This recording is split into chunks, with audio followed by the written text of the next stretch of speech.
एक ऐसी दुनिया जहां इंसान जमीन पर नहीं, आसमान में लटके हुए प्लेटफॉर्म्स पर जिंदगी बसर करता है, जहां हर बच्चा जवानी की दहलीज पर कदम रखते ही एक इम्तिहान देता है, मछली पकड़ने की परीक्षा। जिनके भीतर हुनर बेमिसाल हो वही बन सकते हैं ग्रेट फिशिंग मास्टर्स, समुंदर के सच्चे शिकारिये। इस अंतहीन समुंदर में हर जीव का एक पवित्र उद्देश्य है।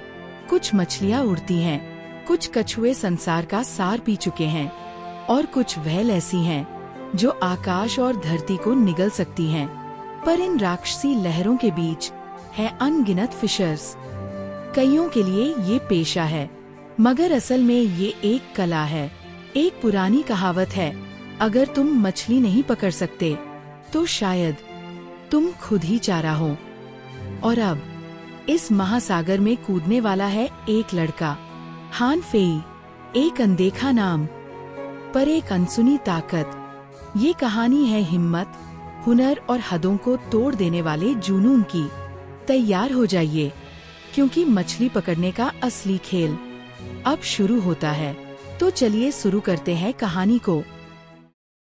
खींचो इसको ऊपर, अमीर बन जाएंगे अगर ये बाहर आ गया तो।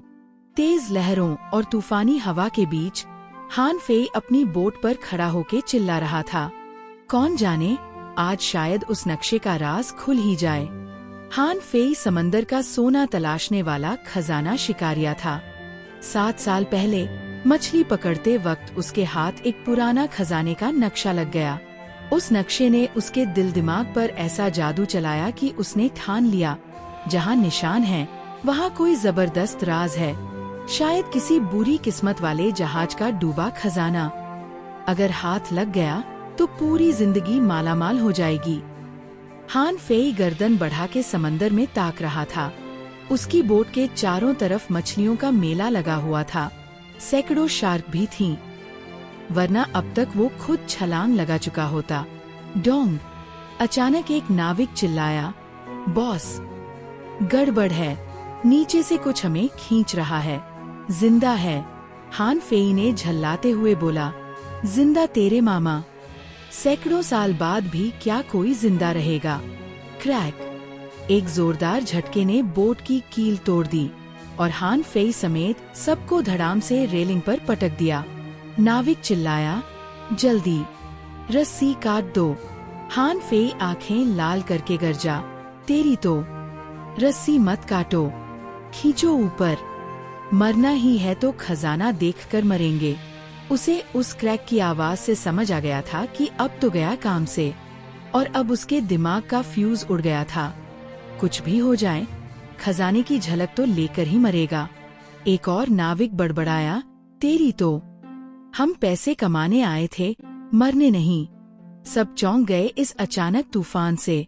ऊपर लहरें उफान मार रही थीं, लेकिन हान फेई का ध्यान नीचे की परछाई पर अटक गया। वो क्या है? एक गोल, कई मीटर लंबी चीज पानी से ऊपर आ रही थी।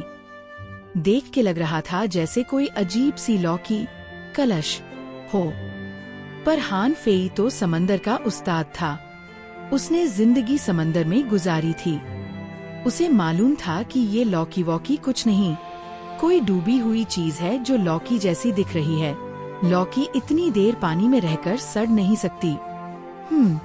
अचानक एक और झटका आया और पूरी बोट को पलट दिया। हान फेई सीधे समंदर में गिर पड़ा। लेकिन अगली ही सेकंड में कुछ ऐसा हुआ, पानी से एक मोटा सा पानी का खंभा आसमान की तरफ उठा और बोट को ऊपर उछाल दिया। पानी के उस झरने में उड़ता हान फेई दंग रह गया। और तभी समंदर से निकला अब तक का सबसे विशालकाय मछली का सिर। हान फेई ने कसम खा ली, ऐसी मछली कभी नहीं देखी। उसका सिर ही पूरी बोट से बड़ा था। ब्लू व्हेल भी इसके सामने बच्चा लगे। बेशक चक्कर खा रहा था, पर उसे महसूस हुआ कि कोई ताकत उसे नीचे खींच रही है। वो डर और रोमांच के बीच झूल रहा था। और तभी मरने के कगार पर उसने देखा, एक कई मीटर लंबा केकड़ा उसकी तरफ भाग रहा है। हाँ, मछली होनी थी ना। ये केकड़ा कहाँ से आया? यही थे हान फेई के आखिरी होश वाले ख्याल। फू, खक, खक। किसी की आवाज गूंजी, जैसे बहुत दूर से बुला रहा हो। हान फेई, उठ भाई, उठ जा। काफी सारा पानी उगलने के बाद हान फेई की आंखें खुली। सिर में तेज दर्द था और दिमाग में हजारों अजीबोगरीब यादें दौड़ रही थीं, जैसे किसी और की जिंदगी का ट्रेलर चल रहा हो।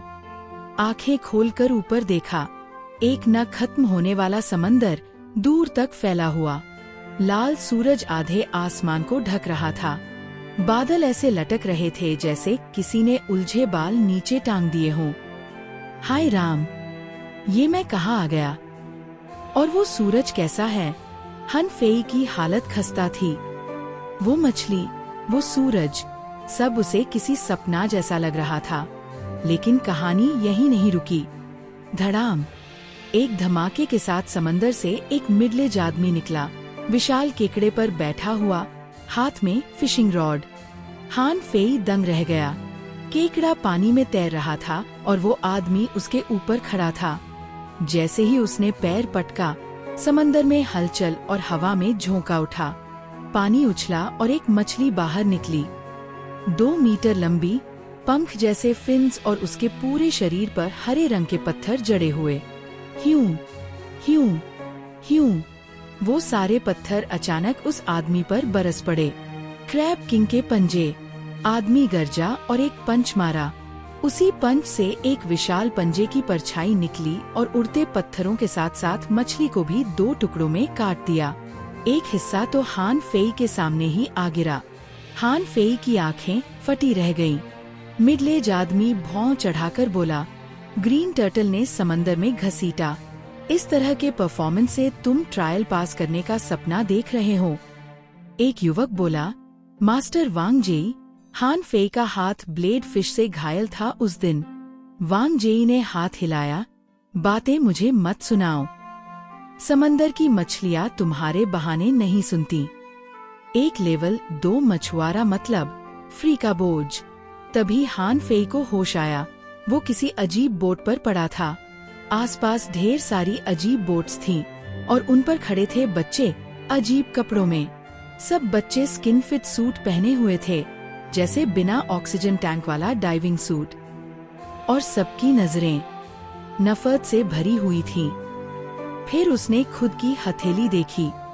हाँ, ये हाथ इतना छोटा क्यों लग रहा है? क्या मैं किसी और की बॉडी में आ गया? एक लड़का बोला, कोई बात नहीं भाई, तू ठीक है बस।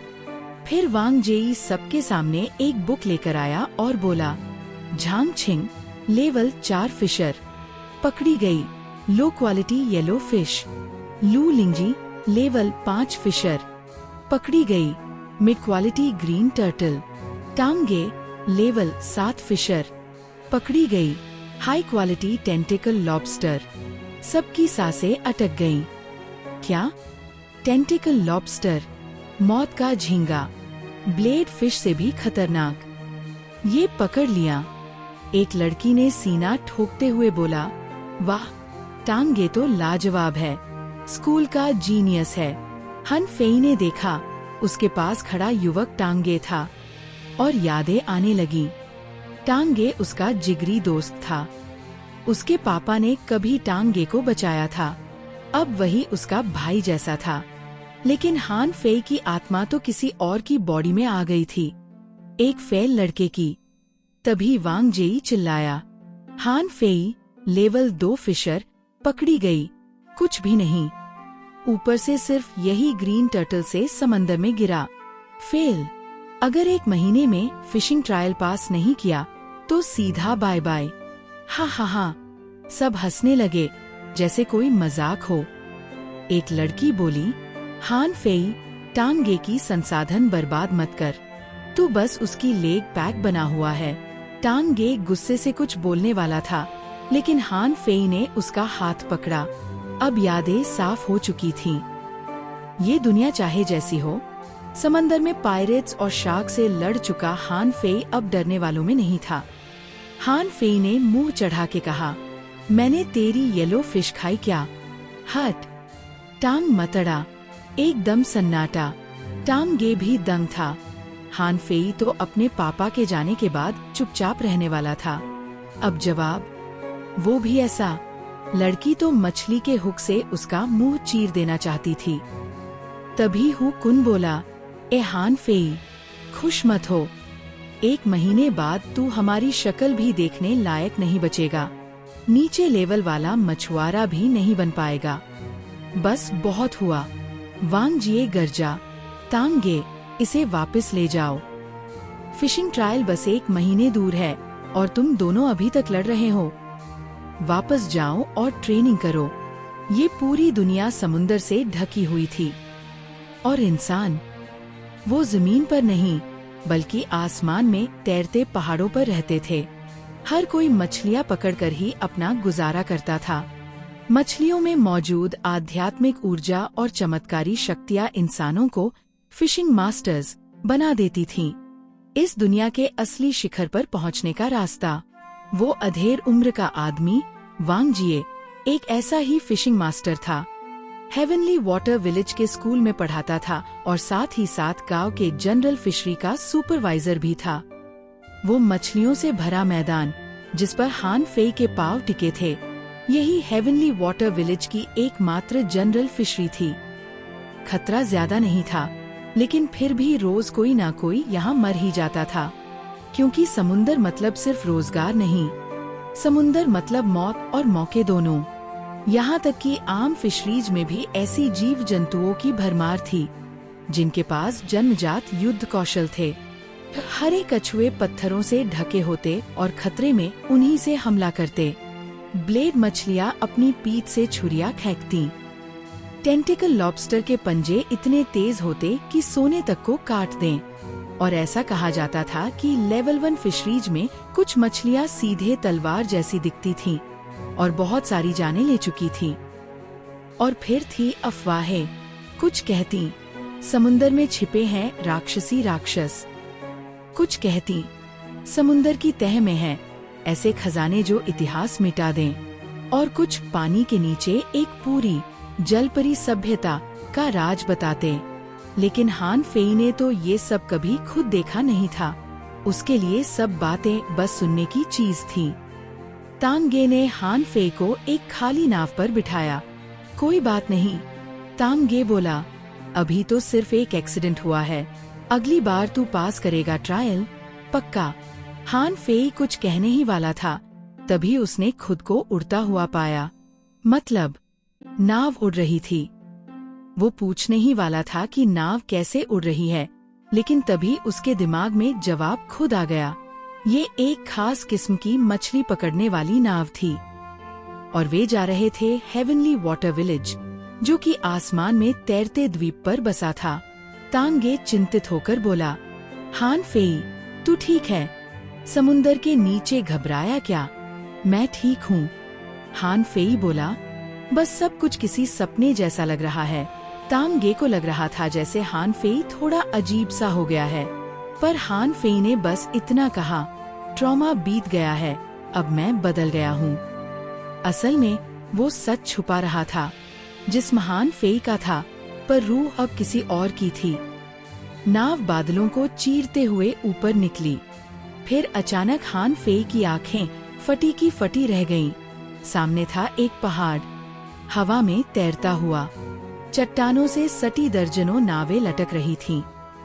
ऊपर नीचे आती जाती और भी कई नावें। एक पल के लिए तो हान फेई बोल ही नहीं पाया।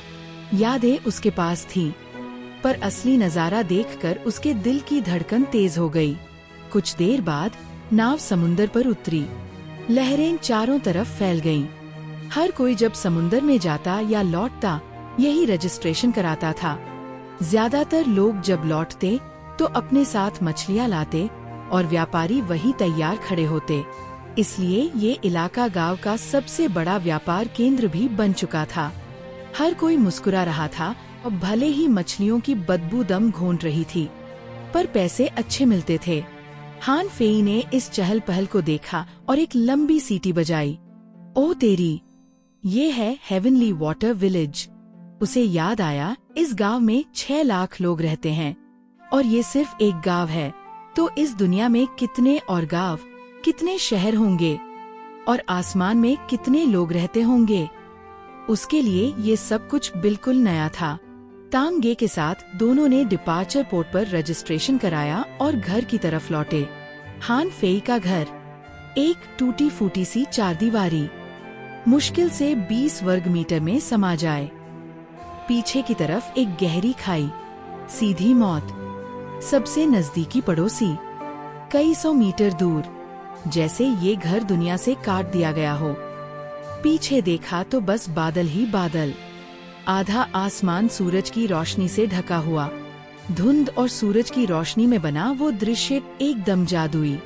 तांग गे ने घर के टैंक से कुछ बड़े सीप निकाले और हान फेई के बिस्तर के नीचे से पानी की एक बाल्टी खींची। तेरे लिए सीप उबाल रहा हूँ, इंतजार कर, मैं अभी आया। हान फेई मुस्कुरा दिया। यहाँ के लोगों का रोज का खाना था सीप, सीधे, स्वादिष्ट, भरपेट ही, और कम से कम पेट तो भर जाता था, भले ही आत्मा न जगे। 1 घंटा बीत गया। हान फेई ने जब सीप की हांडी का ढक्कन उठाया तो दंग रह गया। उसके सामने एक स्क्रीन जैसा कुछ उभर आया, डेटा दिखाई दे रहा था। नाम सामान्य सीप सूप, स्तर A1, गुणवत्ता सामान्य, आध्यात्मिक ऊर्जा 24 पॉइंट, प्रभाव भूख मिटाता है और कुछ नहीं। हान फेई ने आंखें मली। ये मेरी क्षमता है। उसने गहरी सांस ली। तांग गे बस आने ही वाला था, बाकी की जांच बाद में करेगा। सूप में 2 मोती भी निकले। हान फेई ने हंसते हुए सोचा, 20 समुद्री सिक्कों के होंगे ये, और उसके घर में कुछ और था भी कहा। तभी तांग गे आया, हाथ में एक कटोरी लेकर, और एकदम झन्नाटेदार खुशबू। तू फिर से अपनी वो स्वॉलोड स्पिरिट सूप मुझे दे रहा है क्या? हान फेई मुस्कुराया।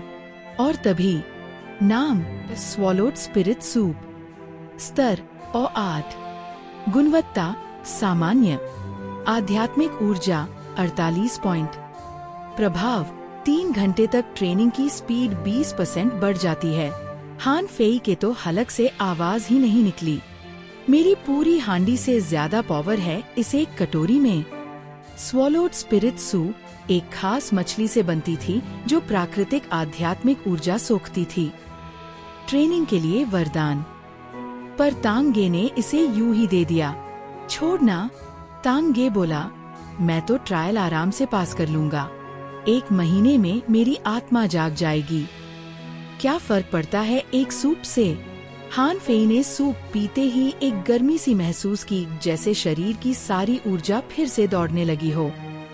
उसका हाथ हल्का सा चमका। ये आध्यात्मिक ऊर्जा है क्या? मैं चमक रहा हूँ। तांग गे मुस्कुराया। कैसा लग रहा है?